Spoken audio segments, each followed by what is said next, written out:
Yeah, you can make so much money couch flipping. So you're making $9 grand part-time. I'm actually on a trip right now paid for by couch flipping. This week, one more sale will hit 50,000. In 2014, I was making $8,000 a month flipping couches just like this. And when I got on YouTube in 2020, I made a video detailing the process. Little did I know that that video would start an entire new industry and spark this revolution of couch flippers nationwide. Since then, I've interviewed other flippers who are making $10,000 to $30,000 a month doing this. And one of them even informed me of a Facebook group where there's a mastermind for flipping couches. So I decided to go in that group and interview the top couch flippers in the nation. I wanted to know, is couch flipping still viable today? And what are the new things you can be doing to maximize profits?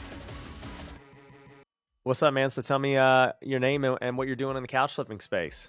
My name's Umberto, 23. I live in New Jersey. I've been couch flipping for a little over a year now. We kind of do it to like save money for trips here and there. I'm actually on a trip right now paid for by couch flipping. And on average, we make about $300 per couch. I think we sold a little over 125 couches.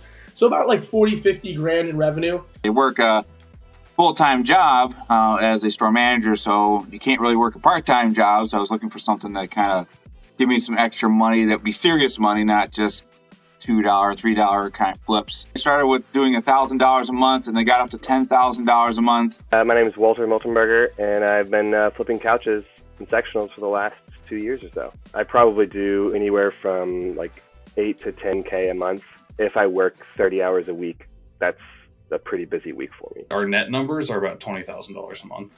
I'm like this month in sales, I'm almost at 20,000. So 20,000 in sales. What do you think's the profit on that? the profit on that, I want to say, I think last time I looked, it was either 9 or 9.5. So my first month I made only 3,000, and then after that, my second month I did 4,500. Third month I did 5,500. Fourth month I did 6,000. And then this month I'm on track for about 8,000. Wow. That first month, it was about halfway into the month, we made about $4,000. And then this week, one more sale will hit 50,000. How has couch flipping impacted your life? It's fun, and you meet really cool people. I met people with like junk removal companies. One of my current like hard money lenders, he was awesome. I'm still friends with him till this day. I met him through couch flipping. Dude, I love it. It's helped me when I needed money the most. And it's also helped personally giving myself confidence, which is very rare. Like some people deal with self-confidence issues.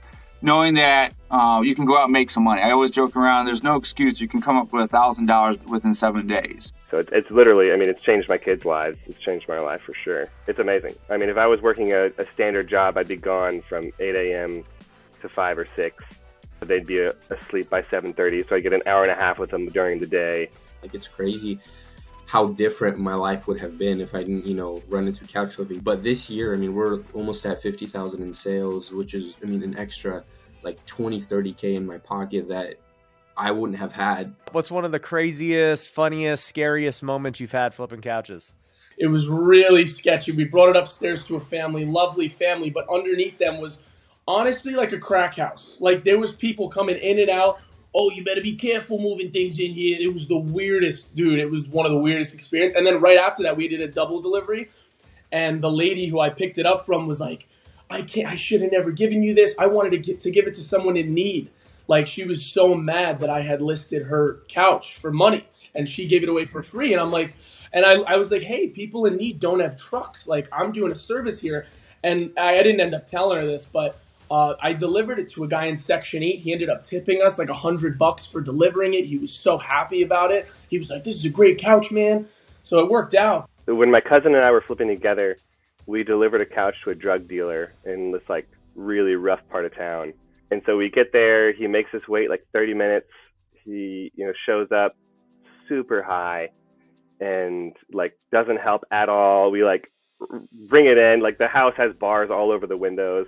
We're just like, let's get in, get out. And we like bring it in and he's like, can you move my old couch out? And we're just like, yeah, we could, whatever you want, man. Like, so we move his old couch out. He like pulls his satchel. He's got this like a huge fanny pack across his chest. He like opens it up and it's just full of 20s, like the most 20s I've ever seen in one spot in my life. And he counted out in 20s and it was like the fastest I've ever seen anybody count money. I mean, it was a human machine. He was just like, And then he's like, here you go. And we were just like, thanks, man. Like, bye. Like, didn't even count it. Like, that, that I've been asking people their funniest stories because I've seen a lot of stories, but that reminds me of one I did. It wasn't a drug dealer, but it was, I don't even know what you would call her. We'll call her a working woman, and she had this little penthouse suite, and I delivered a couch to her. She bought it. And she had like this massage area set up and stuff and everything. I'm like, what do you do? Are you a masseuse? And she's like, yeah, I'm a masseuse. All of a sudden, like a week later, I start getting like promotional text of like, yeah, so if you're ready to book your next like sensual massage, let me know. And like there's this flyer and it's like basically like a naked massage or something. yeah. Her naked, and I'm like, oh, that makes sense of what. I get it now. Yeah, I need to. that's why you had so much cash. I don't need my wife thinking I'm looking for these naked massages. Yeah. Tell me about the business. Like, how are you acquiring them? How are you selling them? What's the average profit?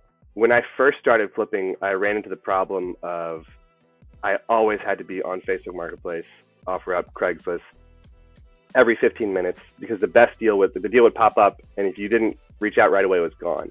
Brother and I actually developed a Chrome extension that runs my searches for me, and it'll run all my searches for me, check for any new listings. If there's a new listing, it sends it to me via email. It saves me like 4 hours a week. Last month, it was absolutely insane.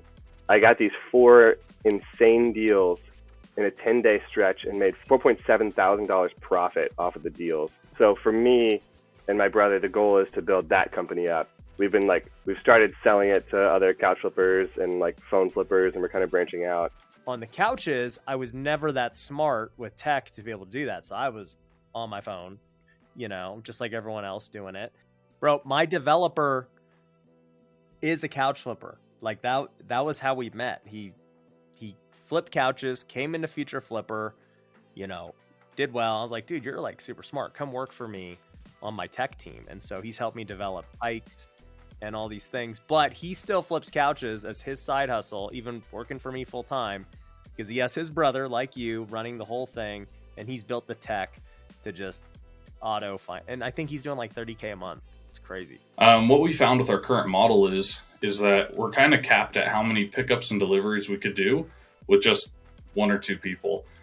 For us, that was 10 a day, based on what our old model was picking up furniture, used furniture, cleaning up and all that. We also found that our price point was just not there if we paid more money. For example, if we had a couch that we picked up for $0, but we end up cleaning it for 5 hours, it's not worth our time. Whereas we could have just bought a couch for $200 and it'd be in perfect condition. Right now, we're looking at getting like 4,700 square feet of warehouse space, moving to a whole nother model, liquidations. It's a lot more lucrative in that manner because what we can do is we can buy whole truckloads of just sectionals, usually to the tune of our average price point being $150 to $200 on those, and then we can end up flipping those for like $1,200 to $1,800. And then at that point in time, it's just about a volume game. So now I don't have to go up and do like 10 pickups or drop-offs in a day.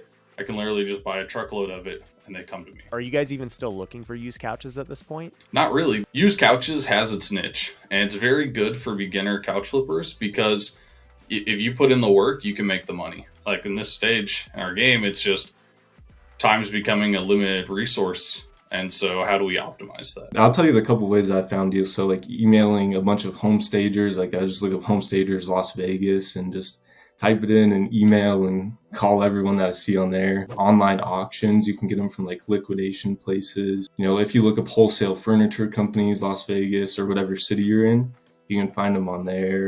Running Instagram ads, auto searches. There's You're doing Instagram so many ads different too? ways. Yeah. So what are you saying? Hey, you want to sell your couch? I only run it on like $5 to $10 a day, and I get a lot of leads from it. Not all of them convert, but yeah, they do pretty good. What's the ROI on it? Like, tell me, you spend $100 a week. How many couches will you get from it? Usually it's about $3 per ad spend. I'll get a couch from it. You'll get one couch spending $3, and that couch is going to make you $300.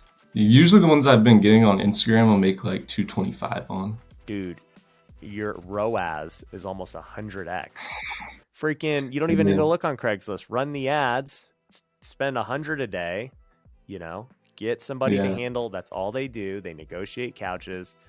Then you don't even have to do any of this other crap. So what do you think is your best advice for somebody who's getting started? How do they become successful? I would say sectionals specifically.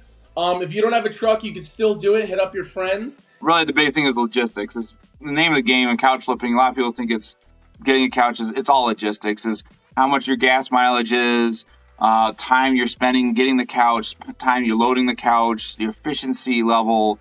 So it's very fascinating because it's you think it's just go and get a couch, clean it up, and then sell it. You're more of a delivery person than anything else. You're more taking one from one person and you're delivering to another person. There's too many people who are on the fence. There's too many people who struggle about it. Too many people with analysis paralysis.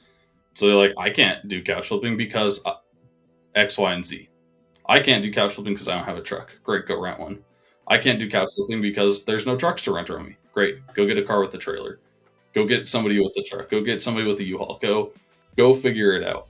It's not hard, but people put up all these objections of why they can't do it. Just do it. Did you guys have any questions for me? Like, how far can we push the couches? How far can we scale this? Is it even worth putting that effort in, or should we just go into real estate? I think it's as far as you want to take it. It's just like, even for me at this point, what's the opportunity cost of my time? If you really like doing this and it provides safety and comfort while you go into house flipping, which is inherently more risky, couch flipping has like zero risk. There's not many businesses where it's like, it's very hard to lose money couch flipping.